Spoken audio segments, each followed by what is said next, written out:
The 24th Amendment is the right of citizens of the United States to vote in any primary or other election for president or vice president, for electors for president or vice president, or for senator or representative in Congress, shall not be denied or abridged by the United States or any state by reason or failure to pay any poll tax or other tax.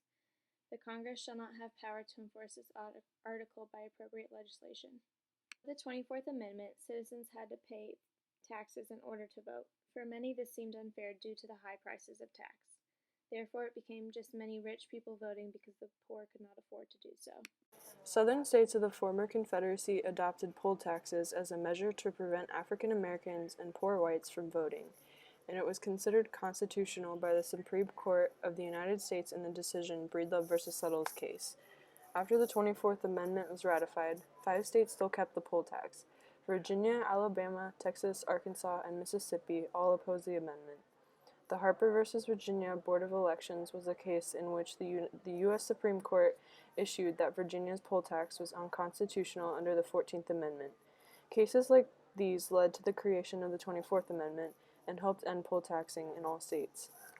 This amendment was created to end discrimination of voting and made it so all American citizens had an equal right to vote. The opposing states were formerly a part of the Confederacy and fought to keep slavery. These states were inclined towards racism and were slow to catch up with the rest of the country's anti-discriminatory morals. The previously passed 15th Amendment gave former slaves the right to vote, but many poor people, both blacks and whites, didn't have enough money to pay the poll tax and thus still could not vote. Knowing there was unrest because of this issue, President Truman created the President's Committee on Civil Rights to essentially investigate the poll tax. The committee concluded that an amendment to the Constitution would be the best way to proceed to solve the problem. People who opposed the poll tax laid low during the 1950s and Red Scare because a few opposers were known communist sympathizers and they didn't want to draw a lot of negative attention to themselves. President John F. Kennedy returned to the problem and gained the support of Spessard Holland, a conservative Democrat from Florida, who presented the amendment to Congress. The support of Holland helped convince Southern states to ratify the amendment because Holland had been opposed to civil rights action in the past. When it was passed, 5 Southern states have been operating with the poll tax, including Virginia, Alabama, Texas, Arkansas, and Mississippi. Many of these poll taxes have been cumulative, so people had to pay poll taxes from previous years in which they had not voted. The first state to ratify the 24th Amendment was Illinois in 1962, and the ratification process was completed in 1964 when South Dakota became the 38th state to ratify it. Most southern states, except Florida, that had the poll tax failed to ratify the amendment and kept the poll tax in legal code long after they could enforce it. The Supreme Court would go on to rule against other forms of taxation on voters, such as the need to purchase a certificate to vote. President Lyndon B. Johnson called the amendment a triumph of liberty over restriction and a verification of people's rights.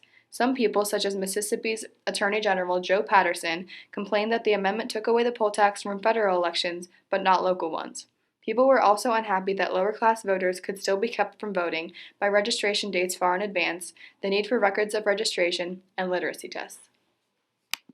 The 24th Amendment did more good than harm. Majority of society agreed upon passing this amendment. It successfully got rid of poll taxes during elections for the process of voting. Doing this gave African Americans, women, and the poor privileges. Since there was so much discrimination going on facing African Americans in the South, voting chances were near impossible till the 24th Amendment was passed. Poll taxes did have a cost when it came to elections, which also risked the ability for blacks to vote, with the restrictions to be even more precise. The problem with getting this passed sooner was due to the fact that it was never fully directed for blacks to pay for the complete poll taxes. The 24th Amendment took away the poll tax from federal elections. The poll tax had previously prevented lower-class citizens from being able to vote. Because of this, the rich voted and chose people who made decisions in favor.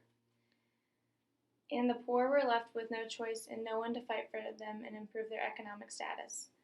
Though the poll tax is no longer an issue, the wealth gap continues to be a problem for the United States.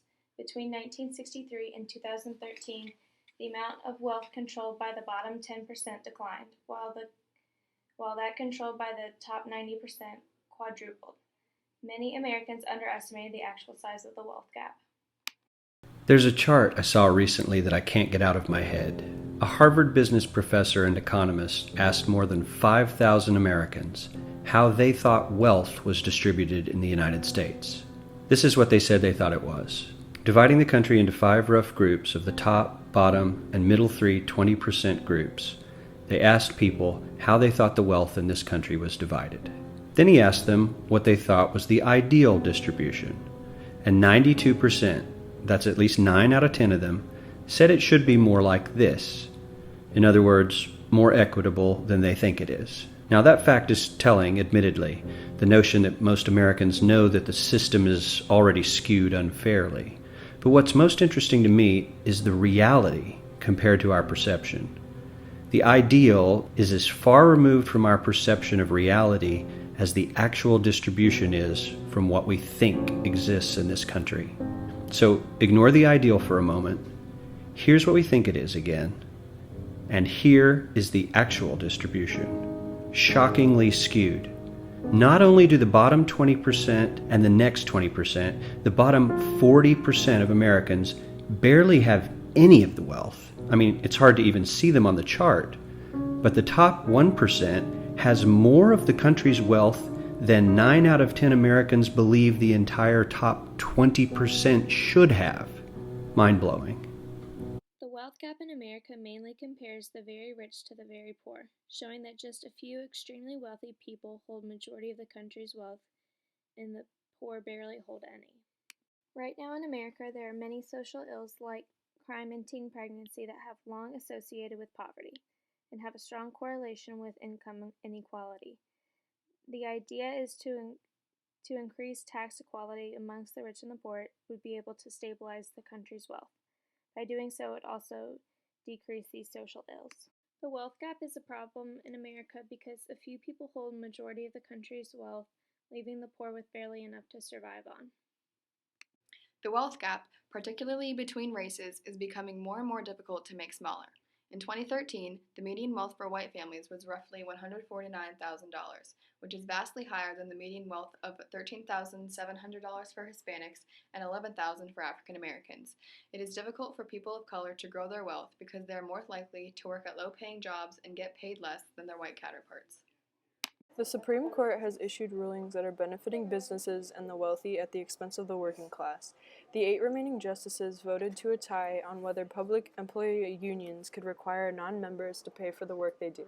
This is the beginning of a court for all, thus improving the economy. Currently, the top 1% earns 20% of the nation's income and holds 40% of its wealth, which is worse than it was in the 20s. At the same time, worker productivity has increased 64%, yet the middle class earns no more today than they did in the 20s. This relates to the 24th Amendment because the Supreme Court is similar to the opposing southern states. The poll taxes benefited their beliefs, but it had a negative effect on African Americans and poor whites. All Americans, including rich, middle class, and poor, were all affected. It also affected the upper income families, with leaving a huge gap, with the rich being 7 times wealthier than the middle class income, leaving a huge gap still, with only 10% of Americans that are able to see their income increase, leaving the 90 of the bottom getting less and less, comparing the 1984 results showing it was 3.4 times wealthier.